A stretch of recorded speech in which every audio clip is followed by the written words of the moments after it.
Hey, it's time for another episode of Certified Forgotten, which is why you're here, which is what you're listening to. I am one half of your Matt hosts, Matt Monagle. I am joined, as always, by my esteemed partner in, I would say, crime, bargain bin searching, I guess. Searching through the dregs of horror with me, it's Matt Donato. How you doing, buddy? I don't have Corona yet, so I'm doing okay. Oh, God. All right. So by the time that this episode comes out, because we're sort of staggering the release of these episodes, that'll either be not funny at all, it'll be hilarious, or we'll all be dead. Yep. So, Really so just that's a good. dating this podcast. Just really just Yeah, putting it out there. we're writing some checks to see if they'll cash when the time comes. So it'll probably be fine. I guess it's fair to say it's March 15th right now as we record this. It's March 15th. We're all quarantined. So this is a special quarantine episode of Certified Forgotten. And please, if this is still ongoing, don't go out, don't go to bars, don't go to Nashville. You fucking idiots. Stay in your homes. I will bring you food if you need it. For this special quarantine episode, we should probably watch some sort of quarantine movie in the near future. But anyways, for this special quarantine episode of Certified Forgotten, we are bringing in a special guest, and we're bringing in another Matt because it's not confusing enough on the podcast already. We thought 3 Matts would really ramp up the confusion factor.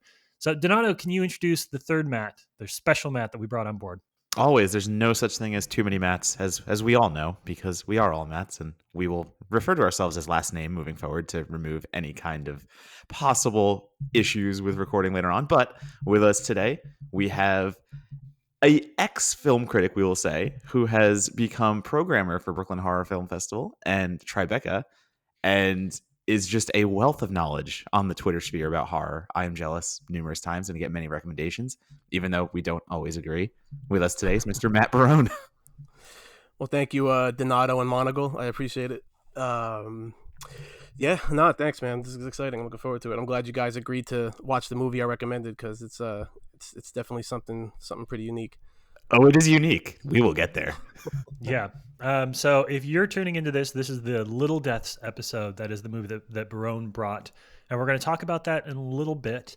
But as we usually do, the first thing we want to do is get to know our guest and give you guys an opportunity to learn how some of the people that come into our orbit, journalists, programmers, things like that, got their start with the horror genre. So, Barone, I'm excited because I've talked to you about lots of festival stuff in the past. I have a lot of conversations with you about, horror now, but horror then. Where did this all begin for you? What were like the first horror movies you watched? Was it a family member, a mom or a dad who introduced you to the genre? What was the start for you?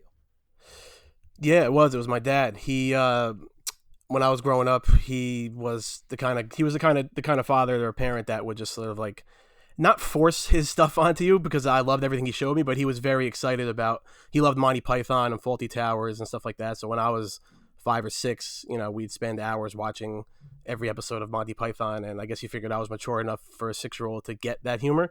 But then one of the things he put me onto was Abbott and Costello. He's a huge fan of Abbott. He was a huge fan of Abbott and Costello. A, because he loved their, obviously their stuff, but B, they're from Paterson, New Jersey, and I'm actually from New Jersey. The town I'm from, Fairlawn, is right next to Paterson, so I guess there was like a sort of a local town hero kind of thing that my dad appreciated about them. So he would show me all the episodes of Abbott and Costello as a kid, and that eventually led to Abbott and Costello Meet Frankenstein when I was like 6 or 7. I was young. And just I guess it was sort of programmed in me to sort of eventually love horror once I met it. I just started obsessing over that movie. I'd want to rewatch it all the time and watch like all the scenes where the kind of the climax, when Frankenstein is chasing them around the castle and all that. It was kind of an immediate love. And then from there, I asked him, is there any other? I guess from what I remember, I was asking him like, show me other movies like this, and he showed me, Frankenstein and Dracula, all the Universal monster stuff. Invisible Man, Creature from the Black Lagoon, The Mummy. So I became obsessive rewatching all those movies on VHS that we either had VHS copies or we would dub VHSs or tape them off TV and rewatch them with bad quality. To the point where I became obsessive with the Wolfman, and I started anything that I'd go to the video store with my mom, and anything that had a werewolf in it. So I would watch like I Was a Teenage Werewolf with Michael Landon over and over again.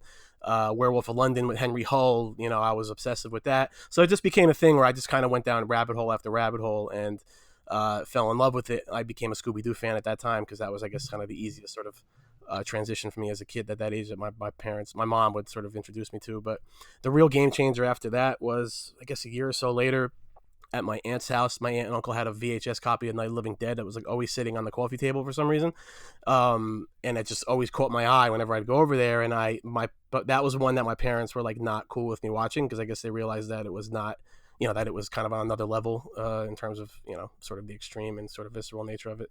But one day I just went down there and we were over at my aunt's house, and I put it in the VHS player and I watched it kind of secretly, and it blew my mind. And that was the official kind of like, okay, yeah, like I was already clearly a horror fan, but Night of the Living Dead is the one that kind of cemented it. I was so young that I don't think I like fully grasped what Romero was doing, because I was 7 or 8, so like, I'm not gonna say I was like some advanced 7 or 8 year old who got it, but I definitely clicked into something going on in that movie that was deeper than the Universal stuff. There was a kind of sort of a visceral kind of extreme reaction I had to that, where it just scared the shit out of me in ways those other movies didn't. And I guess somehow I picked up on some kind of transgressive thing going on in it, because from there I just became completely obsessed. And yeah, so that's sort of, so it was Abbott and Costello kind of slowly transitioning into me finding Night of the Living Dead, and then from there it was off to the races.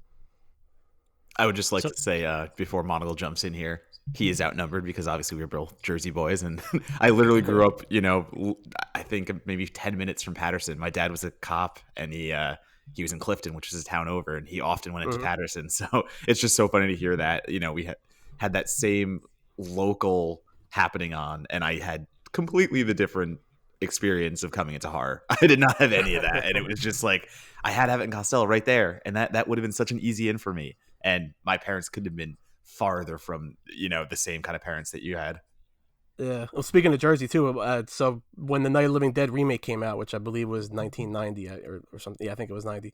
My dad took me to Fairleigh Dickinson University, had a horror convention, which is in our area as well. And that I went there and just was in awe of everything. And John Russo, the guy who helped Romero make the original Night of the Living Dead and worked on the remake, and he's written novels that are sort of from the Night of the Living Dead universe. He was there signing autographs and stuff. My dad bought me the poster, which was the remake's one sheet, which is like the zombies walking up the hill towards the house. He bought me that, and then John Russo signed it. And so from age 8 or 9 through about junior year of college, that poster stood on my wall in my bedroom, and just kind of eventually kind of, had cracks and started falling apart, and I just would refuse to take it down. But the sort of Fairleigh Dickinson University Jersey connection seemed like something you might. And my dad got his upper graduate degree from Fairleigh Dickinson University, so the ties are actually much more connected than you think. We are Jersey boys through and through, and honestly, on a level I didn't even know. Yeah, that's cool. Do you want me to turn off my microphone? The two of you can just you can get the fuck out. That's fair. I was joking earlier that after this podcast, there's no way I'm not going to say horror for the rest of it. Horror. We're like, horror movies. Horror movies.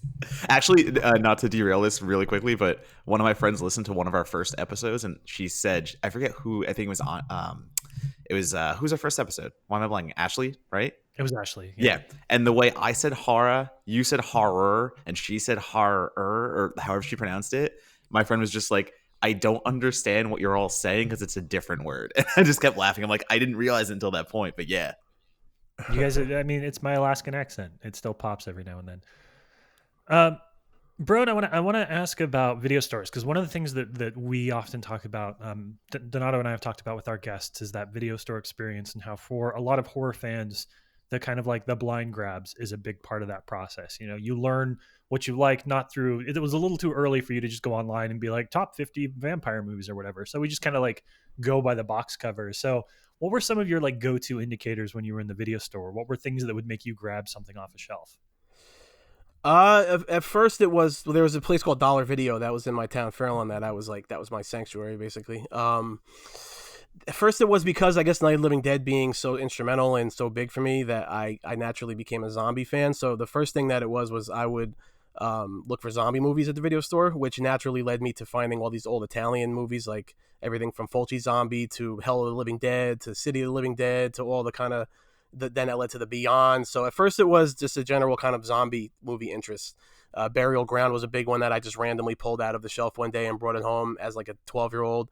And I get to a scene where this guy who's about 47 years old playing a 10-year-old eats his mom's breast. And I was like, what the fuck? So so at first it was just a general kind of zombie thing. And then from there, I remember Night of the Creeps poster was always hanging in the back of the video store. So I went to that. So then it became, which I'm sure everybody else can relate to, just the kind of box cover thing of like, what's the craziest box covers I can find, and going from there. But the cool thing about all that is as I got older and, I started becoming more sort of, versed in the importance of certain movies and certain filmmakers, filmographies and everything, I started realizing that like when I got to the Fulci sort of conversation or the Argento conversation, I'd realized that I'd seen a lot of these movies just by generally being a 13-year-old who went to Dollar Video and thought that the Fulci zombie cover with like the worms coming out of that sort of skeletal zombie on the cover would look cool. Little did I know that I was like preparing myself 20 years later to be sort of well versed in Italian horror, So it was kind of like I don't know if it's like an osmosis thing or something, where a lot of these things just sort of happened that I gravitated towards movies that were seminal or important in the genre just by being at the video store and finding a cool box cover, or they happen to have zombies in them. So it was a mixture of just the general box cover thing, but also generally like, I love zombie movies as a kid, and fortunately there was about 15 or 20, just everything ranging from the good stuff like a Fulci zombie to like, some random obscure thing that I can't even remember the title of that was terrible that I forgot about. That was kind of my way in, and then from there, I got into sort of haunted house stuff because I watched the Robert Wise's The Haunting as a kid. Because fortunately, having my dad be a guy who loved sort of the old school black and white horror, he was the guy who would be like, "Oh, you should see this," or so Carnival of Souls I watched as a young kid, and that's one of my favorite movies of all time. But like he introduced me to that, and then The Haunting was one. So then I guess I just watched The Haunting one day. So from there, I'd go to the video store. I'm like, okay, I love The Haunting. Let me try and find something that has like, sort of a haunted house vibe, which led to me finding House with like the hand ringing the doorbell, So it basically, I would sort of go to the video store with a kind of mission more so than just kind of a general browsing. I'd say, okay, I'm in the mood to watch this kind of movie or that kind of movie, and whatever fit the bill, I would rent it. And so I guess in a way, even as a young kid, I was like sort of, curator, like a personal curator. I had that kind of instinct Yeah, in yeah. me at that age to where I was naturally like, okay, well, if I like this, then I may like these other things that look similar, which I guess sort of led me to having a programmer mentality even as a 10 or 11-year-old. So I guess it all kind of makes sense in like a full circle way. Yeah, I'd love to see the festivals you would have programmed as a 12-year-old. You're basically like, all right, this is all the box covers I like. This is the program. Well, not even that though. I will admit that like I kind of miss your writing a little bit, not selfishly, because like reading it, I think you and Monagle have the same kind of mindset where you approach things from a much more academic sense. And I always felt like when I was reading your writing, I was learning something. I forget whether it was the Dissolve or Complex you were writing for at some time, but correct me if I'm wrong. I think you wrote a piece about basically like racial representation in horror, and specifically like from an African American sense one time. Yes, yeah. So that was my first piece for the Yeah. Dissolve. It was right when Spike Lee's Ganja and Hess remake came out, The Sweet Blood of Jesus, and I just was like looking around, realizing that like there's really no black horror filmmakers, and yeah, so that and I was the thing about that always bugs me is that I was chasing a Jordan Peele quote because Get Out had just been announced, so I was like, oh, he'd be cool to talk to, and like Comedy Central was kind of dragging their feet, and then the piece got published and it got really good reception, and then like 2 weeks later, Comedy Central was like, oh, Jordan Peele wants to talk, and I'm like, fuck, it would have been great if you would have told me this 2 months ago, but yeah, that was a piece for the Dissolve I wrote. Yeah, I miss writing. There's a whole kind of reason for why I kind of stepped away from writing that I'm sure we'll get into. But lately I've had a kind of an itch to like get back into it, and I'm working on something for Fangoria now actually, which I'm excited about. So that'll be kind of like Awesome.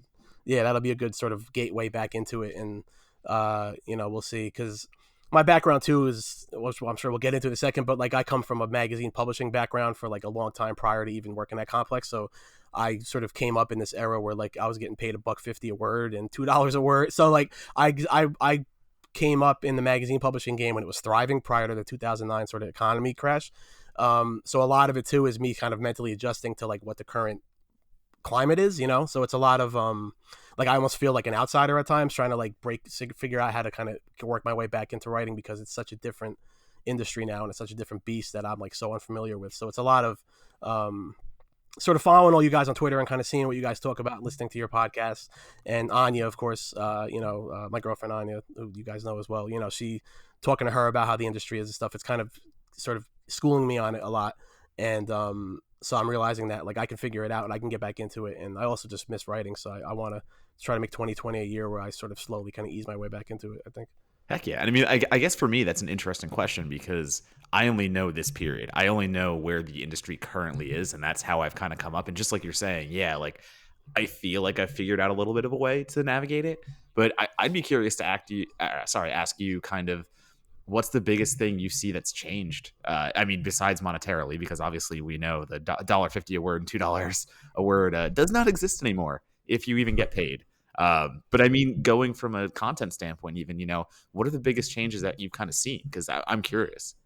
Yeah. So, well, I'll sort of. So basically, I went to school for journalism. I went to St. John's in Queens, and so when I got out of there, I started working for this magazine called King, which was kind of like Hip Hop Maxim. And I was working there for 5 years as an editor, full time writer, and then I freelanced for like Vibe magazine, Double XL. Basically, I was a hip hop writer, like because growing up, just as much as I love horror, I was a big rap music, hip hop fan, like underground hip hop and stuff, my whole life. So I first started covering that was my way in.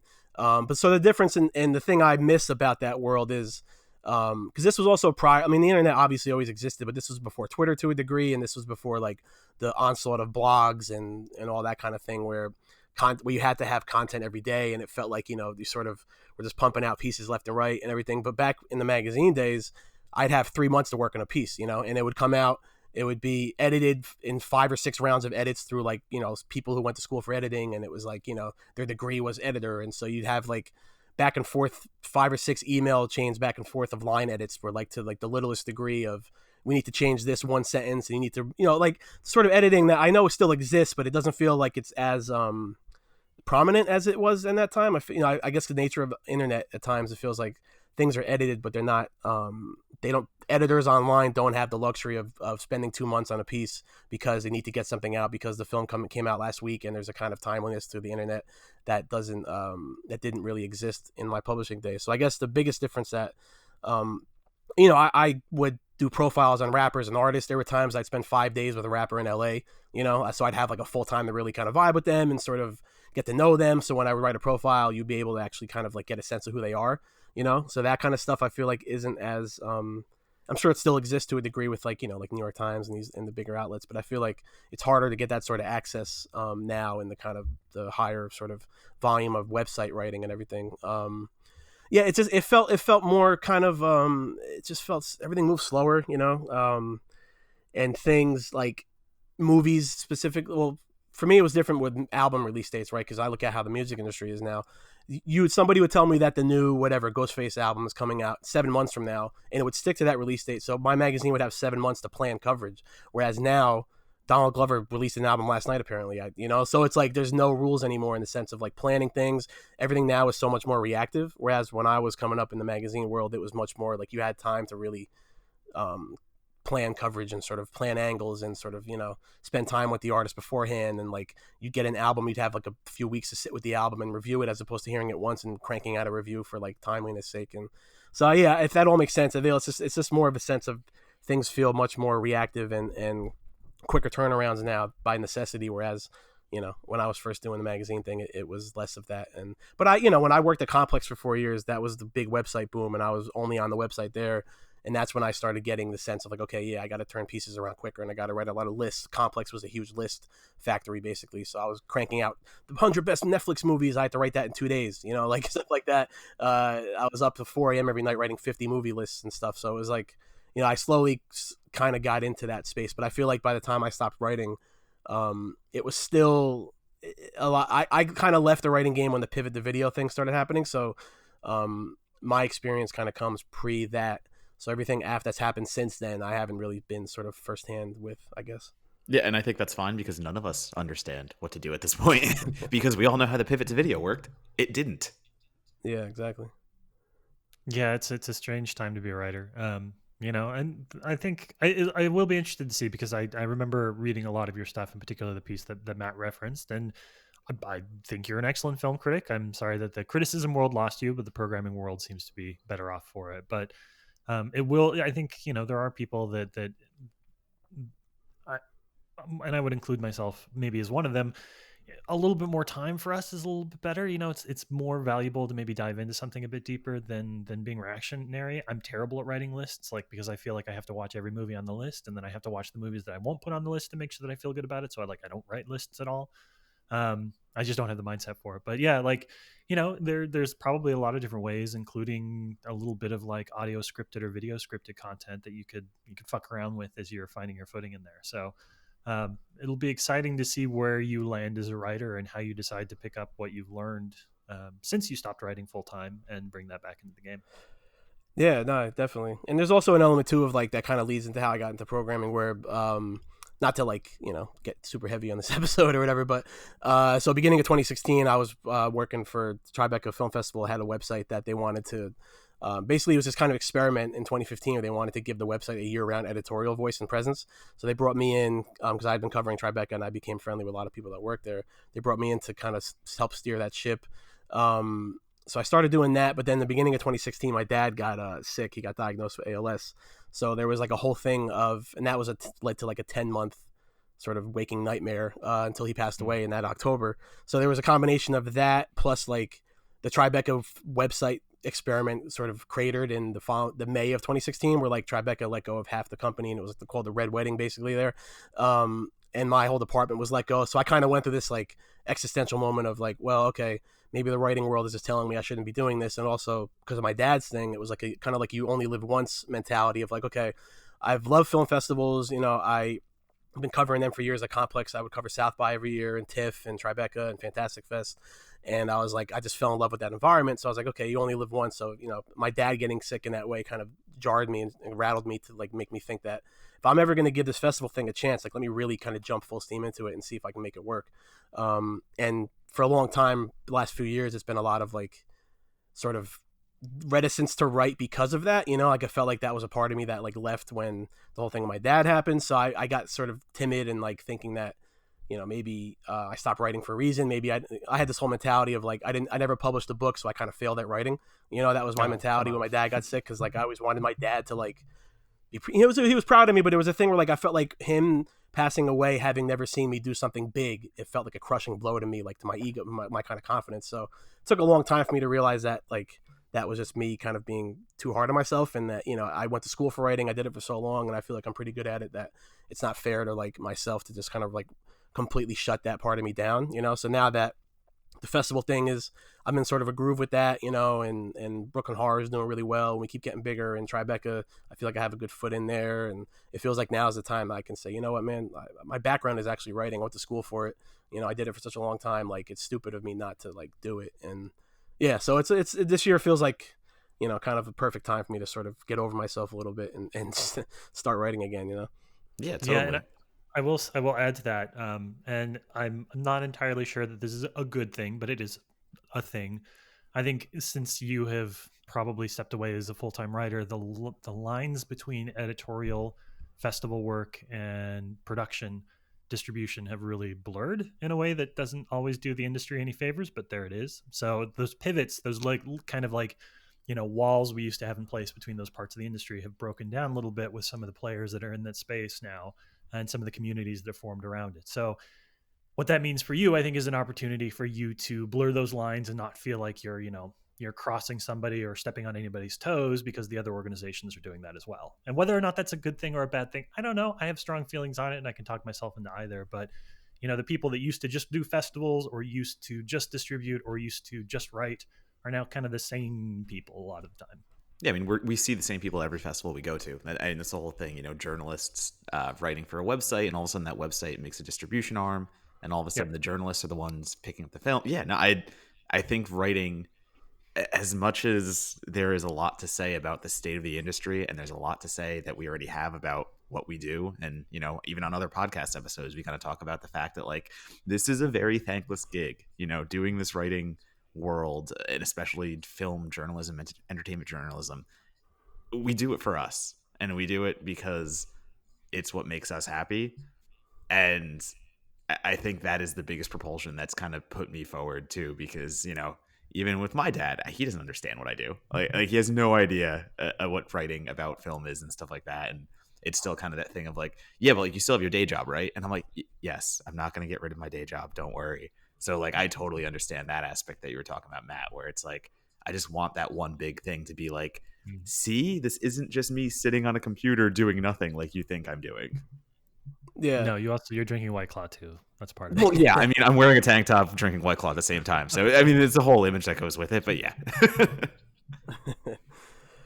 Yeah, it's interesting too, because I think that you were saying how it's a thankless gig, and it definitely is, and it always was. But I think one thing I've sort of the last few years has been processing is the sort of how festival sort of working in festivals and programming by nature, you're not, it's never about you, you know what I mean? Like, it's all about like what your films you put out. So like there's no real, I mean, people know who programmers are, and you know, the people who really cover festivals know who programs Sundance Midnight and, you know, Peter at TIFF and all that. Like, you sort of know who the people are at the festivals, but it's not the same thing where there's not really like a byline attached to it. And I went through a lot of kind of adjusting to that, you know, from having spent so long working in publishing and writing and editing and stuff, to where like my name was out there more, and, you know, like in Twitter engagement was easier to do because like I was sort of pushing my own content. So I went through a kind of a phase the last couple of years with the festival side of it, where it's like settling into kind of an anonymity a little bit, you know, which I think actually suits me well because I'm sort of an introvert and kind of a quiet guy by nature. But there's that adjustment of like understanding that, you know, the festival world, like you can program the hell out of a festival, but like people aren't going to necessarily like praise you directly. It's going to be more about the festival, and that's the way it should be. But so that was kind of a mental adjustment for me for a couple of years too, was to kind of understand that, like, you know, if people aren't like telling me that the festival is that, like, you know, like if Brooklyn Horror is being praised, it does, and the fact that they're not coming directly to me with it isn't a bad thing. But at first it was always like, well, maybe I'm not cut out for this festival thing because like people don't seem to really see what I'm doing. But then it took a while for me to understand that that's because they're not really supposed to see it as me. It's the festival program is what stands for it. You know, there's no byline or anything. So it's been sort of transitioning from writer to programmer has been kind of an interesting sort of thing for the last couple of years, that I finally, like last year, I feel like it was the first year I really kind of understood everything and really accepted it and was like cool with it, and knew how to navigate it, to where like that's why I think this year is the year I can write again, because like I feel very comfortable in everything now. Whereas the previous 2 years there was a lot of kind of like trying to figure out where my place was and everything, you know, because now that I wasn't tweeting as much, you know, I would wonder if like I still had a kind of standing in the sort of horror Twitter world because I wasn't as out there on Twitter anymore, because I wasn't pushing out my pieces. And, you know, there was a lot of that kind of going on that I feel like I've sort of plateaued at now with, in a good way, to where like I can sort of just kind of do what I want to do and have fun with it, and not sort of psychoanalyze myself so much anymore, because I'm kind of a head case, I guess. But I think we all are, because you're echoing a lot of the same thoughts. Don't worry on that. yeah. Well, we're gonna rebrand this. So this episode is officially Matt Barone's return to film criticism in 2020. That's what we're offering right now. So we're going to step away for just a second, and then when we come back, we're going to talk about the movie that Matt has brought for us, which is called Little Deaths. And he's going to take out that programmer head. He's going to put on his film critic hat. It's going to be great.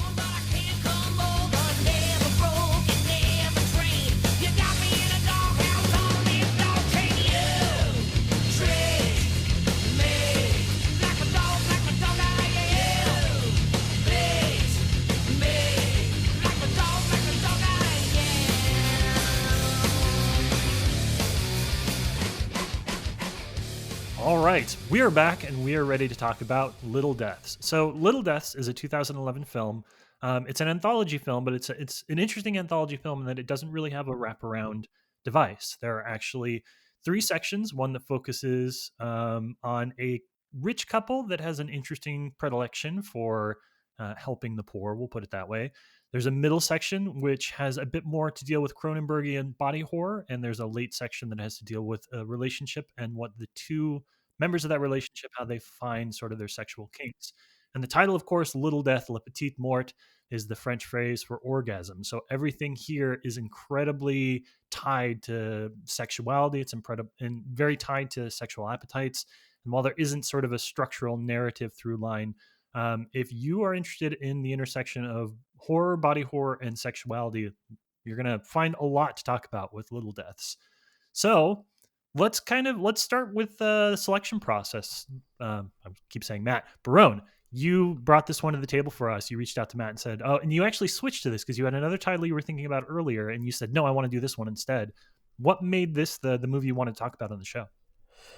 I think it's great, and I think it came, so it was, like you said, it was released in 2011, and then, you know, the first VHS came out, I believe that was like 2013 or 2012 or something like that. I gotta look that up. But this sort of predated the kind of anthology resurgence that became a thing with, you know, VHS movies and ABCs of Death, and that led to Ghost Stories and, you know, various other ones that came out around that time. But this this happened before those, and I feel like it sort of gets lost within that, and it kind of gets buried within that. The fact that it only had 5 reviews on Rotten Tomatoes kind of blew my mind, because I think it's so like interesting and unique and just generally good, that it just felt like it would be a movie that the horror world would appreciate or would kind of embrace more than they have. And I think it's just the general sort of like lack of awareness. Like, I've talked to people at festivals I go to that don't know it exists. The people I do Brooklyn Horror didn't know about it a couple years ago until I told them about it. Like, it just seems like a movie that kind of got sort of lost within its own release. It didn't really do big festivals when it came out. I think it premiered at like Rotterdam, and then it did some sort of smaller. I think Fright Fest was probably its biggest one, but it's a movie that I think is so interesting and so unique. I think the third segment is, in my opinion, if you look at like modern horror anthologies, if you put like the 5 best together and made like the ultimate 2010s horror anthology, I think the third segment is in that 5 crop. I think it's like amazing. So I think it has a segment alone that is worth talking about by itself. And yeah, I mean, I grew up on the Amicus. I grew up on all the horror anthologies, and they generally kind of always do the same thing. I love the fact that this doesn't do the same thing. It takes a kind of very specific, like you were talking about, the sexuality kind of cross section that I'd never seen done before. I think it's kind of problematic in ways I'm sure we'll get into eventually, but I think it's just a really unique anthology that I feel like it got kind of lost. It came out maybe a year or two too early for its own good. If it had come out after VHS, I feel like it would be one people talk about more, because they would have put it in all these conversations of like that kind of resurgence. But I just think it's really unique, and it goes for sort of a level of cruelty that not a lot of films embrace fully. And I think there's something to be said for a film that just really kind of leans into what it's trying to do 100% and doesn't care about what people's reactions are going to be to it.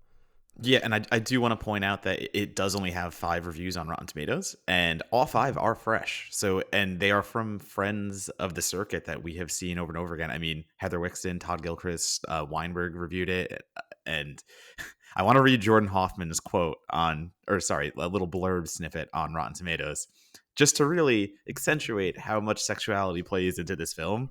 Semen is the glue that binds the 3 shorts in Little Deaths. That's all he put on Rotten Tomatoes, and that is very true. That's good. I mean, he probably selected that himself too. So that's a good quote. I want to float this to you before we talk about these films in particular. So, Little Deaths is 3 segments. Sean Hogan wrote and directed House and Home, which is the first segment. Andrew Parkinson wrote and directed Mutant Tool, great name, which is the second segment.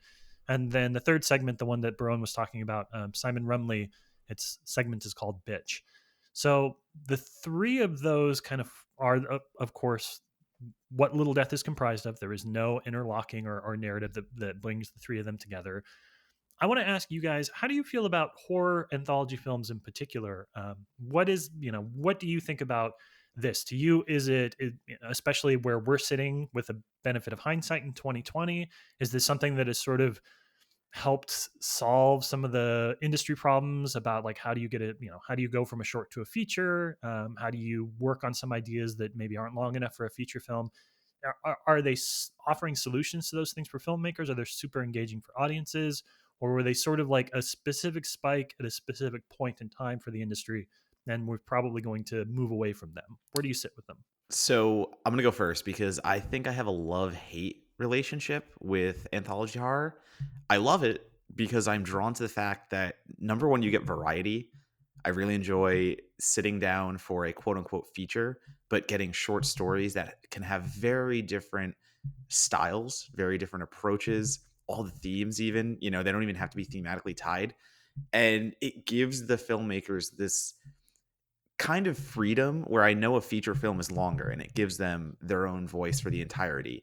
But in a short, when you get something like XX, the all female anthology, and that all of a sudden becomes this driving force behind all the female narratives in the film, or you get Field Guide to Evil, which is about mythical horrors and folklore horrors. You just go down the list. I mean, ABCs of Death, I know they're not all perfect and there's a lot to choose from there, but I have so much fun running through this Rolodex of 26 different filmmakers bringing out these ideas out of letters. And it's this challenge presented to filmmakers. A Christmas Horror Story. I'm a Christmas horror fan, and you've just given me 4 little snippets with a William Shatner wraparound, all Christmas horror themed. And to me, that's a gift. But the hate comes in because these are also so easy to make. I mean, up there with found footage. I think it's easy to tell someone to make an anthology horror film because it's just filmmakers doing shorts, and that doesn't always translate to quality. That doesn't always translate to like, oh, we have to give them a big budget and things of that nature, because a lot of the times they don't. And that's where it gets dicey. And you have to separate the very successful anthology films that we have gotten, the VHSs and stuff like that. VHS 3, there's some work in there that, looks feature length quality. And that's not to say an anthology can't be that quality all the time, but it's not. And again, that's where my hate comes in. And I've had to hate watch quite a few horror anthologies that I get through and just go like, all right, so you just base value went out in the backyard and put a bunch of little micro budget shorts together and called it a horror anthology. So I think this is a viable solution to a lot of indie horror quote unquote problems. And I don't think it's going away anytime soon. But I think there has to be a responsibility behind an anthology horror film, that you're not just going outside and doing something with your friends. Like, you have to have a meaning here. It's still a feature film and you have to treat it as such. Yeah, I can respond to. Yeah, so I agree with you in the sense that it solves a problem, and I think one problem that it solves from a filmmaker standpoint is a lot of times these get made out of frustration that they can't get features made. So like Southbound, for instance, basically existed because all those filmmakers were having trouble getting things off the ground, and they're like, man, fuck this, we're just going to get together and make it. We're just going to, you go make something for X amount of money, I'll make this for X amount of money, and we'll put it together. So it's a sort of a liberating kind of thing for filmmakers in that regard, that it solves the problem of how difficult it is to get a feature made. So that's where short films come from in general, and sort of the anthology gives them the chance to kind of do something they would do in a short, but it's also more packageable because I one thing I love about programming is programming short film blocks. I love going to festivals and I seek out short film programs just because the kind of the craziest, most ambitious stuff tends to live in those programs. But a lot of people that go to festivals don't do that, so I think short films, they often struggle to find homes and to find people that see them, and whereas if you kind of package them into an anthology, it kind of makes it immediately sellable, or immediately kind of people see like, oh, wait a second, I like anthologies, so let me go see this. So it solves certain problems in the sense of it gives filmmakers a chance to actually create something and make something and exercise that itch that they can't get done because they're waiting 5 years to get this financing for the feature they've been trying to make forever. So that's a good thing, I think, and because of that, I think they're always going to exist. They may not be, they may not be like another VHS boom of them in the next year or two, but I think there's a whole other conversation about the sort of TV anthology approach that's going on. That's kind of sort of, that's kind of taking that baton a little bit. But yeah, so I think they're always going to exist and they're always going to be available as a resource for these people that have trouble getting the big thing they want to get made. So they can just make something for a month or so and get it into a festival and get it released and kind of get their product out there and keep their names relevant and keep their names kind of in the faces of everybody. But I also, one thing you said, Matt, that was interesting, is you said that like you think they're almost kind of easy to make in a way. I think when that's the case, it's like the bad ones, which everything, there's always a bad example of everything. But I think what I love about them, and I've always loved about them growing up, I also love reading short stories and short fiction. But like, so for instance, my favorite sort of horror anthology short of the last X amount of years, I think it's a masterpiece, is Father's Day and Holidays. And I think that that's not easy to make at all. I mean, you basically have 10, 11 minutes to tell this story that can work on multiple levels of creeping you out, of giving you a character, of giving you a backstory of a character, of doing all these things that you only have the luxury of 10 or 11 minutes to do. So I think when these, and that's why I love this bitch segment in Little Deaths is sort of connected to this idea. But I think if the ones that do it well and that do it properly, those are hard to make because the same reasons why they can also be easy to make, because these people that take it seriously and they really kind of want to give you a character arc and a kind of an emotional payoff. Somebody, if you were to sit down and write a script and try to, if somebody gave you 12 pages, you only have 12 pages to give me a full character arc and a kind of, and make me feel it in the end of the segment. That's really hard to do, because you have to figure out how to kind of not just bury people with exposition because you only have 10 minutes to do it. So you really can't do that. You got to find a way to kind of do sort of subtle exposition within sort of pictures, like frame family pictures in the background or whatever, or sort of coded dialogue like in the Father's Day segment of just kind of listening to this analog recording of her dad talking to her. You get a sense of what their relationship was like just by the kind of two-person dynamic of them talking. So I think that the ones that do it well and the anthologies that stick around and the segments that really kind of linger with us are the ones that kind of found a way to make what I think could be really hard to do. They kind of nail it. So I think the films that make you think they're easy to make are the ones that are sort of cynically made, or that the ones that don't really, maybe the people just made them just to make it, just kind of throw a kind of goofy sort of gore effect. And their whole idea for the segment was, oh, this would be cool if we ended with a shot of like whatever, somebody being split in two. So the whole segment exists because of that. Those are the ones that you watch once, you forget about them, and you go about your day and go, eat dinner or whatever. But the ones like Father's Day or Bitch to me, in Little Deaths, the ones that have a lot more going on than just that kind of sort of like visceral sort of delivery system, I think are why I love anthologies and why I love watching them, is because I'm hoping that everyone I watch is going to give me at least 2 or 3 segments that show me how the filmmaker really kind of took it seriously and really kind of put his all into making this like a complete sort of complete experience. Yeah, and I mean, I definitely, what you just said is exactly what I meant, so apologies if that wasn't clear. Yeah, I mean, the best anthologies do take it serious, and those are the ones that we do remember 100%. And, me saying easy was definitely in reference to thinking of something like, I watched a movie called Holiday Hell, which was basically like 4 student films that they didn't even explain that it was not just Christmas. Like, the entire poster is just Christmas horror themed, but then they don't explain that there's also a Valentine's Day one thrown in. So you get a Christmas, a Valentine's Day, then it goes to Christmas, then it does another holiday. But in the same sense, they were made for basically zero budget. They all looked like just what you said. They either had one gore effect or they had one pivotal moment that they tried to like bolster a short around.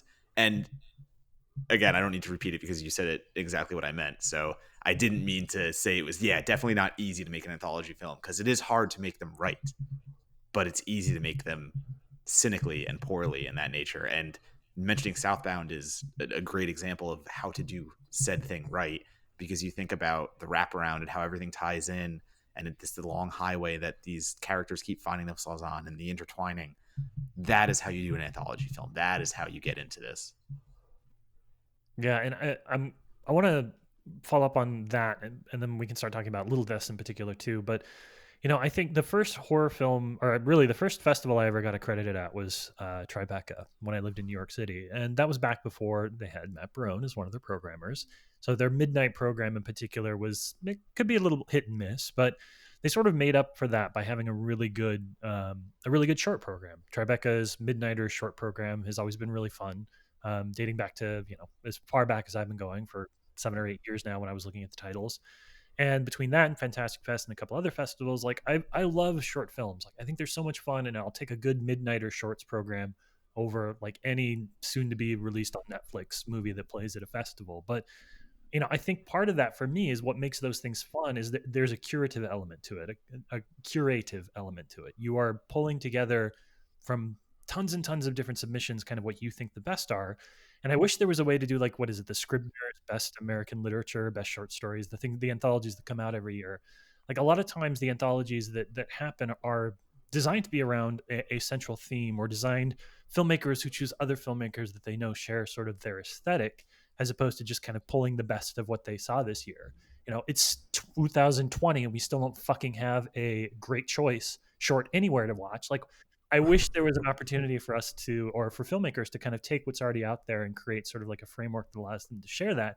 Because when you get stuff like Little Deaths, and I'm sorry to end this on a negative or begin this on a negative note, but for me, as somebody who doesn't respond to psychosexual horror as well as I do other parts or other subgenres within that, and who certainly isn't, as Donato knows really well, who doesn't like his horror mean, it was a really tough watch for me. And I understand that it was a cohesive collective vision of 3 filmmakers to create films that were of kind of the same mindset, of the same mentality, and how they dealt with issues of sexuality and violence.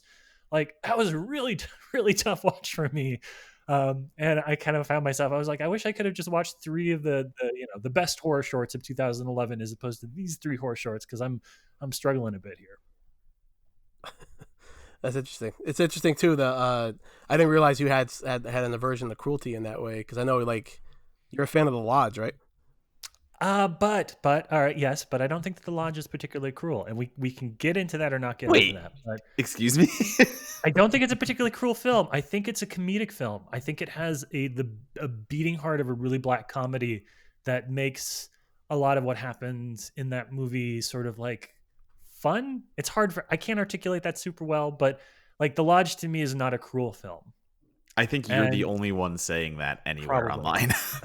But I'm also the only. I think I saw it later than everybody else who was like, "This movie is so mean," and I watched it and I was like, "They're kind of just fucking around. Like this is whatever, whatever."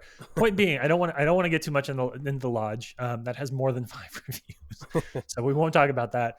But I want to open it up. Donato, I know that you haven't really voiced your opinion on Little Deaths yet. So usually you tend to gravitate. You have a broader appetite when it comes to stuff than me, and you know me pretty well at this point. Like I do tend to shy away from stuff that is a little bit mean. So let me ask you where you sat with Little Deaths. So I find myself in a very hilarious predicament because neither of us agree that often on films. I mean, basically, I put Barone and Monocle, you two, in the same camp of loving the kind of horror that doesn't always work for me. So I laughed to myself so hard when I found out Monocle did not care for Little Deaths and you did, because I'm like, now I have to side myself with one of these people who I have to pick a side here between people I never agree with. Um, I think I'm somewhere in the middle. That's the issue. I definitely understand why you didn't like it, Matt. The first short, I was like, oh, this is not Monocle's jam by any means. It is mean. Little Deaths, every single segment is bleak. It's mean. It's nasty. It is some of the most relentless psychosexual horror I have ever seen.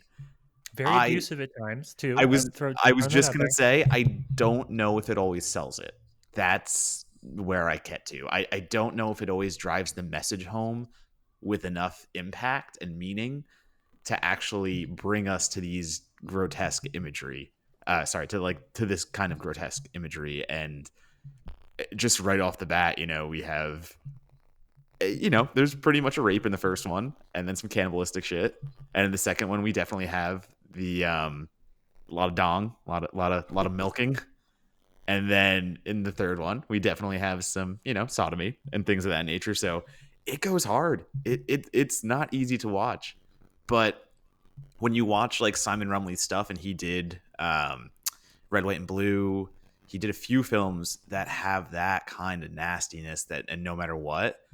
And to see him still up that in something like Little Deaths, I'm kind of like, oh geez, I didn't even know you could reach this level, and I've seen the worst of your worst so far. So I don't know. There is this level of being impressed by what's happening and by these filmmakers that are taking these gigantic risks. I just struggle to justify the risks segment by segment. All right, I wanted to get us on record, so that Barone can tell us now why we're wrong. So so buddy, jump in. What is it? What is it about these three films and the way that they kind of fit together to tell this theme that really resonates with you? Because this feels a little to me of an era too, right? Like this feels like a late 2000s, 2000 like first decade of the 2000s kind of horror film in a lot of ways, and it feel like even to like the aggressive blue filter that a lot of the shorts are shot through, like it does. I don't want to use the phrase torture porn because it's that's not what it is, but it feels like it was coming from an era where horror was responding or reacting really violently to a few years of just sort of studio banality. And it does, if I were to chart a history of this, it does seem to be one of those features that seems to be in response to mainstream PG-13 horror of the first few years of the 2000s. Yeah. So how I came into this movie was, so around that time when it came out, I was working for Double XL, which was I think it's still around online, but it's a rap music magazine. So that was my full time job. But I loved all this stuff. I loved horror. I wanted to start covering movies, so I would sort of during my day job just read all the film blogs at the time, which were like Ain't It Cool News, which obviously isn't super cool anymore, but and like Cinematical was around that time, and Slash Film was kind of bubbling a little bit. So I was just like an avid reader of that stuff, and so I would read all festival coverage, and I got introduced to Red, White, and Blue, which Matt Donato referenced earlier, was Simon Rumley's kind of breakthrough movie at the time, which came out in 2010. So it came out a little before this one, but it came out early enough to where I had time to see Red, White, and Blue, and that movie I think is amazing. Talk about cruel, like Monocle, you'll probably hate that movie because it's like it's one of the cruelest movies. And it has a lot of kind of hope and like romance in it, but it just crushes you in the end. And it's kind of Rumley's thing. That's what he does. Anyway, so that movie just really affected me in like a deep, deep way. So I became very fascinated by the Simon Rumley guy, and I went back and watched The Living and the Dead, which was the movie he did prior to Red, White, and Blue, which is also really, really good and really bleak and heavy. So anyway, so then when I heard about Little Deaths, because of him, he was my reason to want to see this. And I just, like I was saying in the beginning of this, like the cruelty is actually something that really I admire about it. I in Anya and I joke around about this a lot, but like I'm a pretty sort of mellow, nice guy, and and everything. But the movies I like if a movie's, the bleaker it is, sort of more crushing it is, the more I respond to it. I'm not sure where that comes from. It's probably some deeper sort of therapy session I can go into at some point to figure that out. But yeah, I love movies that fully go into what they're trying to do. So in the sense of like something like Aronofsky's Mother, I love because it takes this one sort of heavy-handed thing and just bum rushes into it so kind of head on that I admire that. And so for this movie, when I watched it, I just admired how it just kept one-upping itself in the kind of just how bleak and cruel it got. I think the first segment, which we haven't really talked about what they're about, so I'll kind of go through what they're about quickly as I talk about them. But the first segment, House and Home, is basically this wealthy couple who pose as a kind of Christian sort of a Christian couple, and what they do is they bring homeless girls into their house and sort of and do very bad abusive sexual things to them and then pay them. It's kind of a way to kind of get their rocks off, and it's just a really kind of a fucked up situation to begin with. And they end up picking the wrong girl this time. That leads to sort of some bad things happening. And the first segment, when I watched it, I appreciated. It felt very much like kind of the most sort of typical anthology segment where it's like bad people getting comeuppance. It had the kind of EC Comics sort of vibe to it where, or Amicus a lot of the times is always centered on a bad person who just makes the wrong choice and their sort of bad sort of intentions come back to bite them in the ass. So the first segment felt very familiar, and I'm like, oh, this is cool. Okay, this is interesting. It's definitely bleaker and sort of meaner than any anthology I'd seen. And at that point, there really hadn't been any anthologies. So it kind of came at a time when I was sort of starving for a new anthology because I loved them growing up. And then the second segment comes. Basically, the second segment is about this doctor who's has this sort of person/creature type thing shackled up in a room where it, through its I guess you could say it's semen, it's leading to a drug that sort of opens your third eye, as one person puts it. And anybody that takes this drug sort of starts seeing what the person who produced it experienced in their life. And it's just kind of this weird sort of, like you mentioned Cronenberg earlier, sort of thing that it's the second segment to me is the weakest one, only in the sense that like the kind of, I wouldn't say mythology, but the sort of science behind it or the kind of like reasoning behind it is a little bit murky. And it doesn't really all fully connect. But again, the second segment sort of goes for it in a way that showed me something I'd never seen before, which is the mutant tool was the name of it. And the literal mutant tool is just the whole idea of that was just so kind of bonkers and out there that I just admired how wild it is. And, it doesn't fully work the second segment, but I just appreciate things that take a risk and do something I've never seen before. And also, segment, before we even get to the third segment, there's also like it's a Nazi program, right? Like, did I catch that? Yeah, it's like all this stuff with the mutant tool, and it's crazy and enough. And then to top that with, oh yeah, by the way, it's Nazi science, and it's just like, oh yeah, that makes sense. Okay.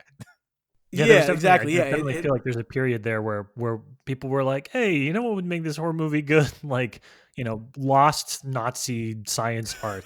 It's like, oh, that was a choice, horror filmmakers. I'm glad we worked that one out of our system. Yeah, totally. Yeah. It's all underlined by some sort of Nazi kind of science thing that it, again, doesn't fully make total sense, but it just kind of adds to the sort of depravity kind of going on throughout the whole thing. But then the third segment is where I realized I love the movie as a whole, and it's Simon Rumley, who we talked about. who made Red, White, and Blue. He's been sort of hit or miss lately. His most recent thing is like a gangster crime movie called Once Upon a Time in London. That's a little bit iffy, but he made a film called Fashionista a couple years ago that we showed at Brooklyn that played at Fantastic Fest. That was him kind of getting back to his Red, White, and Blue vibes. He's just a very cynical, sort of kind of mean spirited filmmaker. And Bitch, the third segment is about this young couple who the guy in it's a guy and a girl. The guy is sort of horribly treated by his girlfriend, and he at times is made to dress up as a dog to sort of get to help her get off. And you sort of learn through their interactions that she has this like deep seated, deathly afraid fear of dogs. And they don't fully explain where that comes from, but you sort of get the sense maybe some sort of traumatic experience when she was a kid or something. But it's not really spelled out. But so there's this thing with dogs where she has a fear of them, and she sort of works out her issues with dogs by having this kind of weaker kind of willed pushover boyfriend dress up as a dog in the bedroom, and she just mistreats him, and he eventually gets fed up with being treated poorly and flips her fear of dogs into kind of the meanest, one of the most mean spirited come up in things I've ever seen in a film. Played with this like really weird, like sort of like folk music, like some kind of like British rock folk music that's playing over it. That it just sort of has this kind of strange juxtaposition that just kind of mesmerized me the first time I watched the whole sort of payoff of the third segment. And yeah, so it really comes down to the fact that the movie it embraces its cruelty and its kind of sexual perversion in ways that I hadn't seen done before in this way in an anthology format. And even when it doesn't fully work, like Mutant Tool, it's showing me something I've never seen before, and it's really going for it. And something about me as a fan of film in general, but specifically horror, I love things that take sort of big swings, and if they don't work, I can. If it's like a big swing and it's just a complete miss, it's one thing. But something like this to me works enough to where sort of ambition of it is pretty admirable, and I love the fact that like there's no audience for this. This is a typical festival movie in the sense that like this is not going to get any big release. It's really going to be the kind of movie you go to a festival and you hear about, you tell your friends about, and you rent it, and it just has that kind of seediness to it that maybe also factored into why it's been so kind of under discussed. Because like the reviews that exist for it on Rotten Tomatoes, the very few they are all positive. The people I've mentioned it to that have watched it have come back to me saying like they might not love it, but they kind of respect what it's doing and the sort of kind of just the dirtiness of it. Yeah, I think it's a really mean spirited movie that has a really just a segment that kind of left my jaw dropped of how fucked up it is and how dark it is and how it just. Yeah, man. I don't know. I've never seen an anthology like it out there. I think the fact that it doesn't have a wraparound is a benefit because wraparounds are kind of a topic I guess we can get into a little bit, but they generally don't work for me. Most overall, there's a couple here and there that are strong, but they sort of always do the same thing. And I like how this movie sort of is just owning the fact that it's going to give you three really fucked up, depraved stories, and it doesn't need to kind of like package them in any way. It's like the cruelty is the message. Here it is. Sort of deal with it. I think touching on wraparounds, I agree and disagree because I agree with the fact that I don't think it's always needed. I've seen plenty of anthologies that just go one by one and all they kind of do is a quick title card and that's all that's needed. But I have seen wraparounds that are intriguing. And once again, I'll bring up A Christmas Horror Story because you get a drunken William Shatner who's a radio DJ leading us into these tales of holiday horror and the way that he waxes poetic about them, but still is like a kind of like douchey radio shock jock DJ. It adds something to the film. It makes it seem like everything is tied together. And when you can tie it together in that way, to me at least, it elevates the anthology a little more. It gives it that more feature length feel. But again, totally agree the fact that like I don't think you need one. I think if you do one, you go all out and make it part of the overlying and larger picture. But I do agree it works for Little Deaths because just as you said, this is going to be a divisive as hell movie, and people don't know about it because how do you even recommend a movie like this to people? But the people that are going to like it are going to like it. And it's just in your face saying, hey, here's three super fucked up segments. And, there's nothing else to say here. We have nothing else to explain ourselves. I would actually go in the other direction and disagree with both, or I don't know, maybe just you, Donato. But I would have liked to have seen some kind of a framing device for this. And I think part of it, Barone, at the beginning, you said that this is problematic. And I think that if you are watching this, if you, especially if you're somebody who um, tries to evaluate films through more or less a contemporary lens, right? Like through the lens of watching it today in 2020, you'll have some trouble with this. And I think part of that is because the primary characters in this are people that we're used to seeing sort of punched down at popular culture. We have the homeless, we have a sex worker slash an addict, and then for the end thing, we have, we'll say, subdom relationship, like non-conventional sexual partnerships that have a lot to do with role playing. These are all easily lampooned kind of things.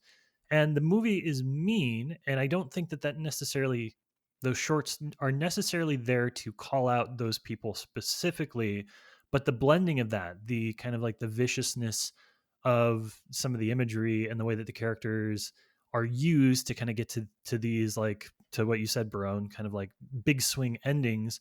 I think that it is easy to conflate sort of like judgment or condemnation on these characters and the roles that they play in their worlds. And I think some sort of a framing device for those might have helped to kind of separate that a little bit, because you have to grapple with this movie a little bit, I think, in order to parse out the different ideas that it's going for. And I think that work, obviously the audience needs to be able to be willing to do the work. But I think it is tougher with this than it would be if it was maybe given a little bit more of I don't know, kind of like a higher level input of the filmmaker, some sort of authorial voice speaking out and saying, this is what we're trying to go with here. It certainly would have made it a bit more accessible. Not that it ever would have been super accessible. Yeah, I can see that. I think part of what I respond to it is the lack of accessibility. I think in a way, like for me, this is the kind of movie that like I embrace the fact that it's for a very limited audience. I think this movie, when you kind of come up with this concept, I think you're sort of going into it knowing that it's not going to be accessible, right? Like I think that's sort of what I like about it, is the kind of what's the word, the way this describe it? I don't want to say punk rock, but there's a kind of like, that's sort of like a corny way to put it, but I don't know if you might understand what I'm trying to get at. There's a kind of like sort of middle finger attitude about it that which sort of goes to your earlier question about the kind of era of the time it was released. That it's funny, actually, last night I rewatched the first two Hostel movies because they were airing on cable, and part of this quarantine that we're in. I was like, let me watch movies, and they were both on, and I actually like them more than I remember liking them last night. And it just, it made me go back to sort of, especially the first Hostel, where it's just like that last half hour of it is just, you get the sense that this guy Eli Roth is really just trying to one up himself in every scene, and he's really like, man, fuck it, I'm just gonna give you the craziest movie I can give you. And it was definitely a response to that era of like, it was a lot of just kind of the sort of J horror sort of American, Hollywood sort of J horror remake thing was going on. There was a kind of movies like Darkness Falls and these very sort of like weird anonymous things that nobody remembers. It was just, Hollywood. Darkness Falls has actually been mentioned like multiple times on our podcast, so I love it. Has it really? Jenny mentioned it, talking about J horror, exactly. Yeah, there you go. Yeah, there was just that era where it felt like Hollywood and sort of even in indie horror was kind of trying to figure out what it was doing at the time, and everything felt kind of bleak, and then it was sort of recovering from that post-Scream era where Scream kind of like exposed the genre's sort of quirks and kind of meta stuff so much that it was hard to rebound and make something scary after that. So the only way these filmmakers really figured out how to do it was like, we're just going to punish you. We're going to pummel you with this, like the most kind of extreme heavy shit, and try and get back to this sort of 70s era when things are really dangerous, like the sort of Last House and Hills Have Eyes era and all that kind of stuff that was really kind of pushing buttons and provoking things. And the Eli Ross and the Rob Zombies and all these guys, Alex Aja with High Tension, the sort of French Extremity, that whole era was really going for it. And this film, Little Deaths, sort of comes at kind of not the tail end of that, but it sort of comes at the time where that was becoming a little bit even from what I remember that era, like it became almost, there was a sort of a pushback started coming against it, people were like kind of like rebelling against this. It was almost like, okay, now people are only making extreme things just to make extreme, just to kind of sort of push buttons. And this sort of came at the end of that, and I remember watching this at the time and being like, wow, this completely one-upped everything I'd seen before. Like the bitch segment, it's hard to sort of explain how like visceral my reaction was to just how cruel that whole thing was, and it just so it kind of came towards the end of that era where people were really just saying, you know what, horror is meant to kind of really sort of make you feel uneasy and make you feel sort of a certain way, and we're going to kind of push that to as far as it can get. And I think these filmmakers never meant to make this accessible, like, and I think that's what I love about it, is that they fully embraced that. And hell or high water, they were going to make a movie that was going to reach a certain specific type of viewer. I guess that's me. But I yeah, and I just and it's interesting too, because I wonder why it kind of never really picks up any steam. Like, it's sort of, especially when the VHS movies and stuff came out, the reviews that do exist are positive. The people I've talked to about it all seem to kind of realize that it may not be a great movie, but it's doing something very transgressive and unique and kind of assaultive in a way that few movies really try to do. So I've always kind of been fascinated by why it's sort of been swept under the rug so much. And I don't know if it's because of the sexual nature of it makes people uncomfortable. Maybe I'm conflating its quality too much, and maybe it's not as good as I seem to think it is. And I'm still kind of trying to reckon with the fact that, like, this movie doesn't exist on anybody's radars in a way that I feel like it deserves to. I don't know. Well, I mean, like, speaking to what you were saying about the era, going down the list, this was what, 2011 it came out. So Yeah. 2010, you have a Serbian film. You have Human Centipede in 2009, and then Human Centipede 2 in 2011. You have this I Spit on Your Grave remake in 2010. So I do think maybe the market was almost oversaturated with this shock you, kill you kind of horror that is just meant to feel you. It's just fills you with nothing but ickiness, and I don't know, maybe audiences, even like horror audiences at this point, were maybe a little sick of it in a way. That would be my only kind of inkling on, because even looking at the Human Centipede franchise, 2009 is the first one, 2011 is the second one, then the third one doesn't come out until 2015. And again, I don't think that third one comes out unless Tom Six was like really pushing it and really getting that kind of hype going. Because I think that movement did die out. You were right that there was pushback after those kind of movies, and I think a lot of horror fans kind of went in a different direction right after that. So I wouldn't be surprised if Little Deaths got caught in some of that, and everyone kind of said just, oh, it's another film that's getting lumped in, with something like a Serbian film, because I definitely equate some of the imagery in Little Deaths, and especially that bitch segment, and especially that last shot that just lingers. It fucks you up. It's meant to fuck you up, and it does. And I don't know if that's a good thing or a bad thing. And again, that quality is shared with a movie like a Serbian film, where I watch it and I go, I have felt things I didn't know cinema can make me feel, and I don't know whether to respect the fuck out of it or be horrified at myself right now. Well, that was something Yeah. that I wrote about a while ago. Is it's always interesting to look at the eras of horror and how they change. And for a long time, I think until actually the highest grossing Stephen King movie was actually 1408. That was the John Cusack one about the guy who checks into the haunted house in the hotel room, and it's rated PG-13, and it's not particularly, like, it's got a lot of really cool visual concepts in it, but it's not. It's a marked departure in 2007 from a lot of the horror films that we had seen. And when I wrote a piece about it for Film School Rejects a few years back, I was kind of curious. I was trying to figure out why. And when you dove into the reviews of the film, there was this through line from contemporary critics that was very much like, thank God we have a movie that isn't another Saw. And whether they were like, I think even Peter Travers in his Rolling Stone reviews, like, literally was like, it's not Saw, go see it, and I think I think I think it is a matter of, a lot of times, whether a movie is good or bad is really kind of subjective to what other films like it are being released. And sometimes it takes a while for us to come back and pick up movies that were out of step with their era, and sometimes stuff that feels very in step with its era. If you don't have the benefit of nostalgia, if it's not something that you look back on because you saw it when in a period of your life, it's harder for you to go back and make an argument for it because it feels out of sync with the current era. So all of which is, we always end our segments where we talk about the movie with sort of trying to break down why maybe it missed with audiences of its time. And Barone, I think you brought us to that point perfectly, because I think, to me, this feels like something that was overlooked because it was in sync with a lot of movies that came out, but sort of at the tail end of that movement. But because nobody saw it, there isn't the same sort of nostalgia stuff, right? Like, somebody will go see Saw and be like, oh man, I watched this when I was a a sophomore in high school, and this movie fucked me up, and I love it. But if nobody saw Little Deaths, then there isn't the same kind of like nostalgia for it as a really transgressive exploitative film they might have watched when they were in late high school or early college. Yeah, no, definitely. And as I think about that era more too, if you sort of look back on it, like right at the tail, like this came, you mentioned Human Centipede 2 in 2011 or whatever year, like that. This and that felt like the sort of last breaths of that extreme era. Then what you get after that is Insidious coming out, right? You get the sort of Blumhouse kind of resurgence and the Paranormal Activity.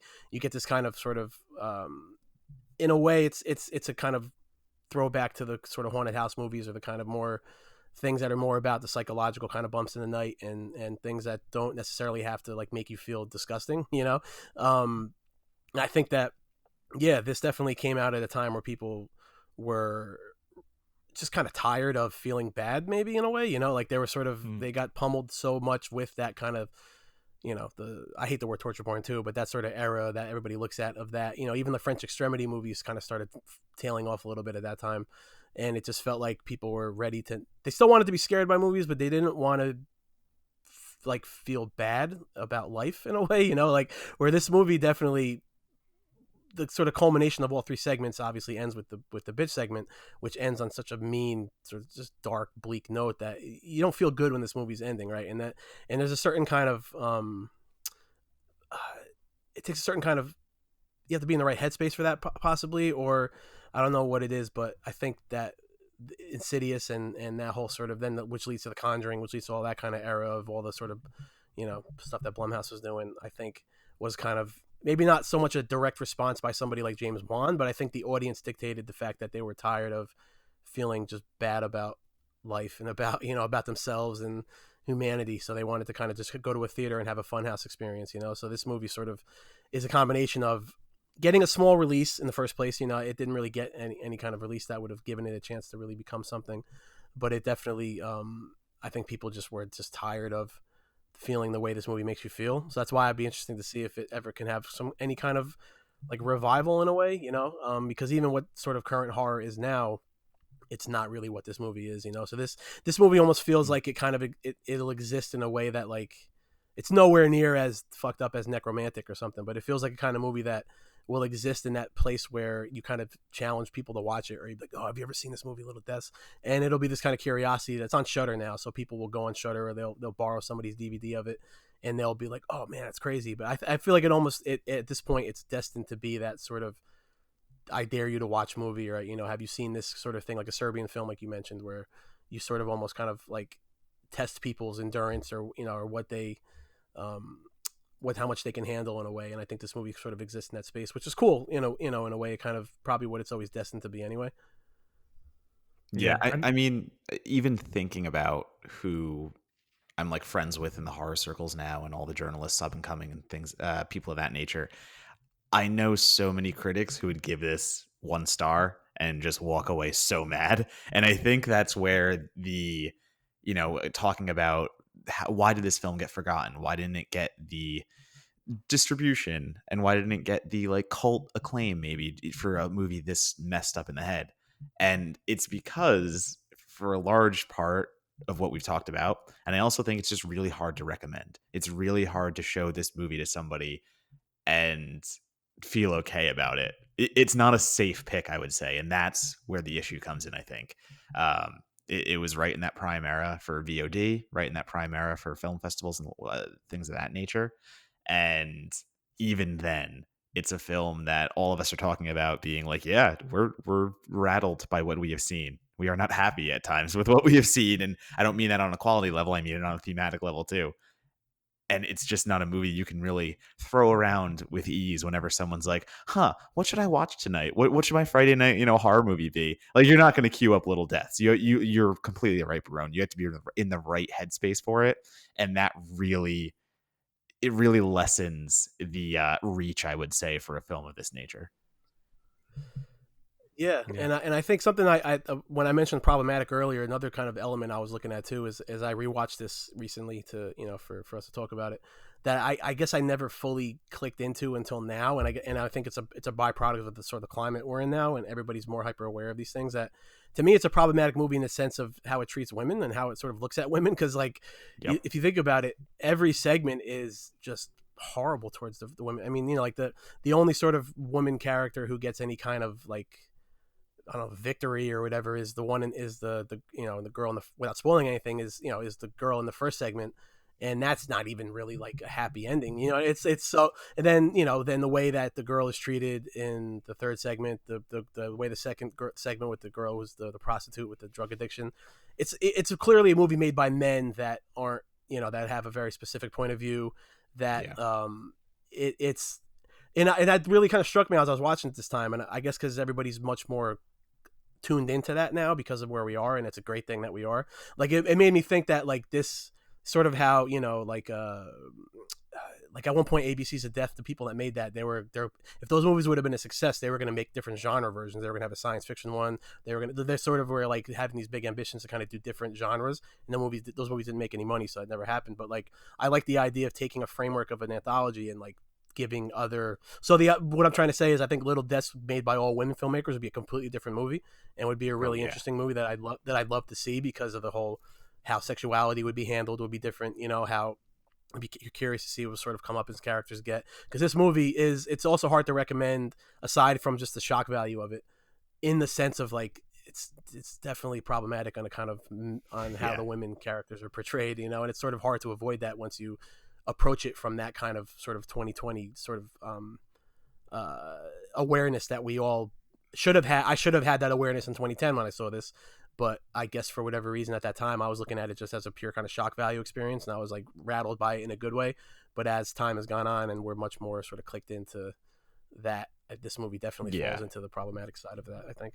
And I also think too, this is a much larger conversation, but film writing as a whole and film criticism itself has shifted in the way that we write about movies. I would say people writing about a movie like Little Deaths in 2011 are going to write about it a lot differently in today's climate, just because of what we now know and things that we've now experienced. And I think we were able a little more in older times, I guess I would say, to value a movie for what it is and stay in that world.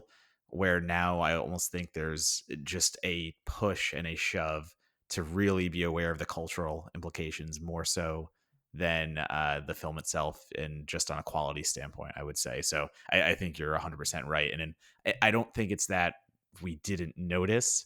I just think it's that the industry itself has shifted in a way that makes us clue into it more. And not that it's a bad thing either. I'm not in no way saying that's a bad thing. I just think it's one of those changing of the times professional things.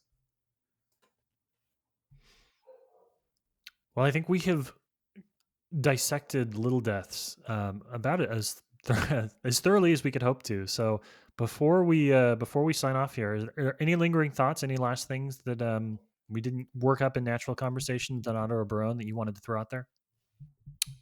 I'm gonna say a good little gore effect with the tearing of the nipple. That's it. That's all I'm gonna say. Yeah, I would say that one thing too is that if you do watch this film and you respond to it like I have, and you're very excited about it, or more, if you take something from it and you want to see more things like it, there's another anthology that came out in 2015 called German Angst. I don't know if either of you have ever seen that. That premiered played Fantastic Fest 2015. I don't know if it premiered there, but it's 3 segments from German filmmakers. One of them is the filmmaker who made Necromantic, and it's not angled specifically about sexuality, but it has the same level of just kind of shock, kind of cruelty to it that makes it sort of unique and special in that kind of way. So if you listen to this and see Little Deaths and you're like, wow, I want to see something else that sort of pushes buttons in that kind of way in an anthology format, German Angst is definitely recommended. And I also highly recommend Red, White, and Blue, which I've said before. I think it's one that, speaking of modern sort of genre films that deserve to be sort of talked about more, I think it's one that I'm not going to say it's up there with Hereditary in these movies, because it's not, but I think it's in terms of like provoking a certain response and just the kind of sheer kind of recklessness and going for it's a hard movie to talk about, but it's Simon Rumley. I think it's the best movie he's made. It has a lot of what Bitch has in terms of that kind of cruelty, but with like sort of character driven dynamics, and it's something special. I highly recommend Red, White, and Blue. If you get a chance to see it, I don't know if it's streaming anywhere, but you may have to go old school and actually find a DVD copy of it somewhere. But it's great, and yeah, I think Simon Rumley's a really interesting filmmaker, and yeah, man. If you like Little Deaths, tell me about it, because I'm not gonna lie, I came into this podcast thinking that you guys are gonna especially Monagle, because I feel like you and I have very similar sort of sensibilities and tastes. So I was surprised in a good way, though. I mean, I think this kind of movie sort of definitely deserves to have that divisiveness, But I actually came into this thinking you were going to respond to it more than you did. So it's interesting that you didn't. So I like that. I like that it kind of is so all across the board. Yeah, let me just re-stress the fact that this movie will be divisive. Divisive is the word here. there's going to be no middle ground on a film this exploitative of certain things. So definitely go in with that little bit of a disclaimer. And if you would like to watch Red, White, and Blue, go watch it on Shudder. Actually, it's streaming on Shudder as well. Yep, Okay. it is. And I might even say go stream that over Little Deaths. Yeah, it's definitely better than Little Deaths. I'll admit that. It's pretty great, I think. All right, Barone. If people would like to follow you on social media, get more film recommendations, see the kind of stuff you're working on with the various festivals, and your return to writing this year, hopefully, what's the best place? Where should they go? Where should they follow you? Yeah, Twitter is the main thing. Barone, MBARONE on Twitter. I'm definitely gonna start being more active on there. I'm on Facebook and Instagram too, but those are much more sort of like less frequently used and more sort of just like my Instagram has a lot of pictures of my dog, and and stuff like that. Whereas Twitter is much more where I deal with film and talk about film and recommend stuff. So I'd say Twitter and Barone. Nice. Donato, remind the folks. You can find me at Donatobomb on Twitter, Instagram, and Letterboxd. And you can find my writing on places such as Bloody Disgusting, Slash Film, Fangoria Magazine, and other places. But as always, just follow the socials and I'll let you know where I'm writing. Yeah, and as for myself, the third Matt, you can find me on Twitter. It's Labsplice, LABSPLICE. And I pop up, from time to time, Austin Chronicle, Slash Film, Film School Rejects, bunch of different places. It's all good. Barone, I want to say thank you for being our guest. I'm sorry, we do have very similar taste in horror films, and I'm sorry I could not follow you on the journey that you put forth for us. I feel like I've let you down personally this time. It's all good though. I mean, I'm as big on Black Coat's Daughter as you are in Session 9, and we have our movies that we bond over, so we can have one that's a little bit less agreed upon. It's fine. I can't believe we got through an entire podcast episode without referencing your love of Black Coat's Daughter, but equally and my hatred of it. I love that movie. It's like one of my favorites the last few years. Well, you know what? Then if that's the case, then we should balance the scales by having Matt Donato sign us off in our usual manner. I'm gonna do it after this, but let me just say I recommended Demon Wind to a lot of people, and they actually did take to it this weekend. So my reach is still going. It is growing, and I love it. So let me. They literally don't have anything else to do. You have the I know. definition of I have them right where I want them.